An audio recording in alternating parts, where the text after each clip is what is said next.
جناب تحریک انصاف کا موقف جاننے کے لیے ہمارے ساتھ موجود ہیں معروف قانون داں جناب محترم علی ظفر صاحب، سینئر رہنما ہیں تحریک انصاف کے. بہت شکریہ علی ظفر صاحب اپنا قیمتی وقت دینے کا. کل کے احتجاج کا اسکور کارڈ کیا رہا؟ سلمان اکرم راجہ صاحب فرما رہے تھے کہ جی بہتر ہو سکتا تھا، کیوں نہ ہو سکا؟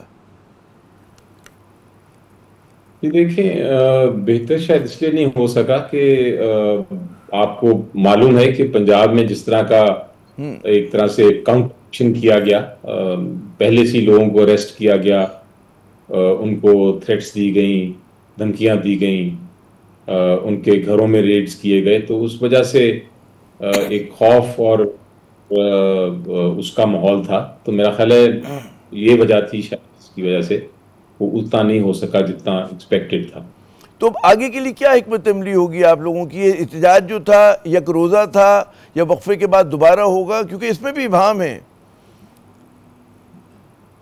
یہ دیکھیں، ابھی چونکہ عمران خان صاحب سے اس طرح ملاقات نہیں ہو رہی، اور جو لوگ جا رہے ہیں یا مل رہے ہیں وہ چونکہ سیاسی لوگ نہیں ہیں. ابھی آج ملاقات ہوئی ہے لیکن وہ ہمارے قانونی ماہر کی ہوئی ہے اور ان کا کوئی پارٹی کے ساتھ تعلق نہیں تھا، تو اس لیے وہ کمیونیکیشن گیپ کی وجہ سے ابھی کلیئرٹی نہیں ہے. لیکن جو لاسٹ اناؤنسمنٹ تھی عمران خان صاحب کی وہ یہی تھی کہ اگلا احتجاج 14 اگست کو ہوگا. اب 14 اگست کو بعد کیا ہونا ہے وہ حکمت عملی بنائی جائے گی انشاءاللہ. اچھا، یہ حکمت عملی مطلب آپ قانون داں بھی ہیں، تاریخ کے طالب علم بھی ہیں، دیکھا ہے آپ نے کہ احتجاجی تحریک جو ہوتی ہے تو کہتے ہیں متواتر چلتی رہتی ہے، اس میں وہ کہتے ہیں بریک نہیں آتے، وقفے نہیں آتے. تو یہ حکمت عملی آپ کے خیال میں مؤثر حکمت عملی ہے جو آپ لوگ اپنا رہے ہیں کہ آپ ایک احتجاج کرتے ہیں، اس کے بعد پھر خود بھی سانس لیتے ہیں، حکومت کو بھی سانس لینے کا موقع دیتے ہیں؟ جناب یہ دیکھیں، ابھی تک تو جتنی آپ نے تاریخ میں موومنٹس دیکھی ہیں وہ تو ایک مختلف نوعیت کی ہیں اور ایک مسلسل، آپ نے درست پایا کہ اس کا تو گھنٹوں کے حساب سے تعلق ہوتا ہے، اور آدھا گھنٹے میں ایک جگہ ہو رہا ہے تو 2 گھنٹے بعد دوسری جگہ اور 3 گھنٹے بعد چوتھی جگہ پھر ایک موومنٹ چلتی ہے. تو اس لحاظ سے یہ اس طرح کی ابھی تک تو موومنٹ نہیں ہے، یہ تو نظر آ رہا ہے. تو کیا کہیں گے اس کو؟ یہ آپ کی تنظیمی وہ ہے، اسٹرکچر کی کمزوری ہے؟ کیا وجہ ہے کہ وہ جو ایک کہتے ہیں کہ مومنٹم نہیں بن پا رہا؟ جی میرا خیال ہے مومنٹم کی وجوہات بہت ساری ہو سکتی ہیں، لیکن اس کو جو پازیٹیو ہے وہ یہ ہے کہ بہت سارے لوگ ضرور نکلے کل اور انہوں نے احتجاج کیا، پرامن احتجاج ہوا. جو حکومت بار بار کہتی تھی کہ آپ پرامن احتجاج نہیں کرتے، آپ ایک طرح سے توڑ پھوڑ کریں گے، تو وہ تو آپ کو دیکھا کہ پورے پاکستان میں ایسی کوئی بات نہیں ہوئی. اب اس مومنٹم ایک یہ پازیٹیو سائڈ سے مومنٹم بلڈ ہوگا. ایک جو لوگوں کا ڈر اور خوف تھا وہ بھی کم ہوا کہ باہر نکل کے احتجاج کرنے میں کوئی مسئلے نہیں ہیں، تو اس پہ بلڈ کریں گے انشاءاللہ ہم، اور جو غلطیاں ہیں وہ اس کو دور کرنے کی کوشش کریں. اچھا، اب ایک اور ایشو پہ آتے ہیں کہ قانونی جنگ کا ایک پہاڑ کھڑا ہے پی ٹی آئی کے سامنے، نااہلیاں ہو رہی ہیں، گرفتاریاں ہو رہی ہیں، پہلے سے لوگ آپ کے رہنما جو ہیں بند ہیں. کیا حکمت عملی اپنائیں گے؟ اتنے وکیل ہیں آپ لوگوں کے پاس، کیونکہ جس پیمانے پہ مطلب ہے کہ کیسز کی بہتات ہے ماشاءاللہ. جی یہ جو ایک طرح سے بارش ہے ڈسکوالیفیکیشنز کی اور کنوکشنز کی، کنوکشنز کا جہاں تک تعلق ہے، جہاں تک سزائیں ہوئی ہیں، وہ کیس میں نے پہلے بھی ایک پریس کانفرنس کی تھی 4 تاریخ کو، جس میں نے ایکسپلین کیے تھے اور سارا ایویڈنس کے ساتھ اور مثالوں کے ساتھ میں نے بتایا تھا کہ یہ بالکل بے بنیاد کیس ہے، اور اپیل میں اس کو انشاءاللہ یہ جو سزائیں ہیں وہ ختم ہو جائیں.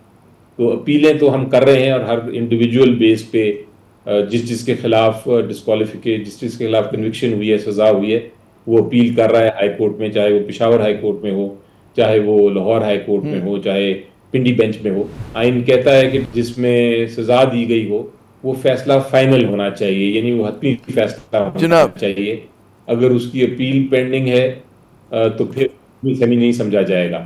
تو جب تک وہ فائنل نہیں ہوتا، یعنی کہ اپیل کا فیصلہ نہیں ہوتا، اور اس کے بعد سپریم کورٹ میں بھی جو ایک درخواست ہے وہ اگر ضرورت پڑے، جب تک سپریم کورٹ فائنل فیصلہ نہیں کر دیتا تو یہ ڈسکوالیفیکیشن جو ہے election commission of Pakistan disqualify نہیں کر سکتا. تمام ایونیوز جو ہیں ایگزاسٹ جب تک نہیں ہو جاتے. جی تو تب تک اس لیے میری نظر میں جو الیکشن کمیشن ڈسکوالیفائی کرتا جا رہا ہے یہ ان کی جو بالکل غیر قانونی اور غیر آئینی اقدام. پشاور ہائی کورٹ نے بھی یہ کہا ہے کہ اس کے مزید آپ نے کارروائی نہیں کرنی ان نوٹیفیکیشنز پہ.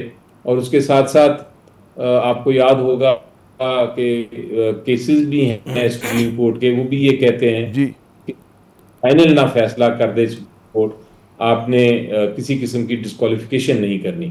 تو الیکشن کمیشن آف پاکستان نے جو ڈسکوالیفیکیشنز کی ہے یہ غیر آئینی بھی ہے, اور اس کے ساتھ ساتھ نظر بھی آ جاتا ہے جو ہم بار بار کہتے ہیں کہ یہ جو الیکشن کمیشن ہے یہ آزاد نہیں ہے, یہ انڈیپینڈنٹ نہیں ہے.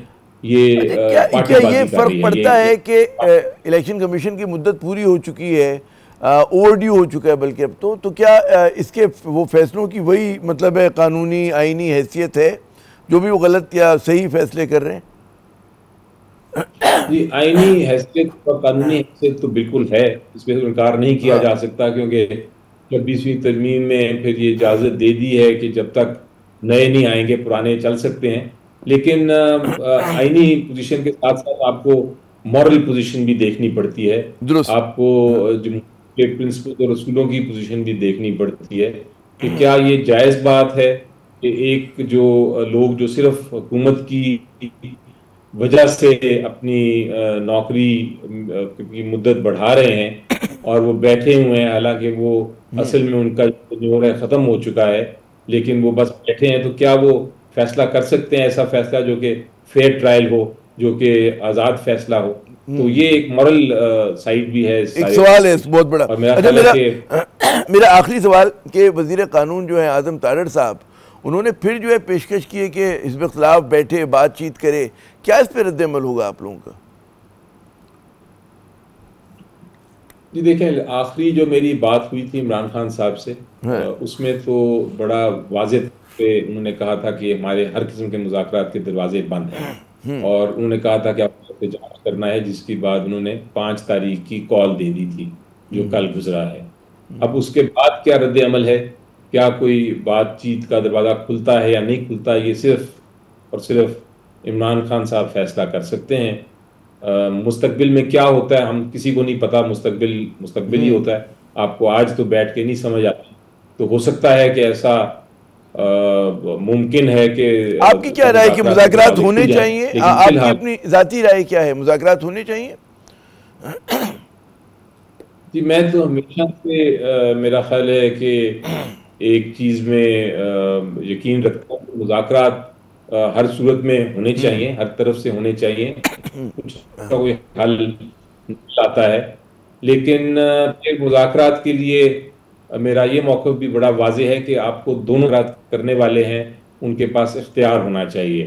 اگر ایک پارٹی کی نیت نہ ہو اور ایک پارٹی کے پاس اختیار نہ ہو تو پھر وہ مذاکرات کا فائدہ کامیاب نہیں ہوتے. لیکن جی تو اس لیے میں سمجھتا ہوں کہ اس کے جو مذاکرات کے لیے جو ریکوائرڈ انگریڈینٹس ہیں, جو کنڈیشنز ہیں, وہ پوری ہونی چاہیے, کنڈیشن ایک انوائرمنٹ بنانا چاہیے. بہت بہت شکریہ علی ظفر صاحب, آپ نے اپنا قیمتی وقت دیا. ناظرین, آپ نے علی ظفر صاحب کی گفتگو کہ ذاتی طور پہ سمجھتے کہ مذاکرات ہونے چاہیے, لیکن فیصلہ جو ہے وہ عمران خان صاحب نے کرنا ہے.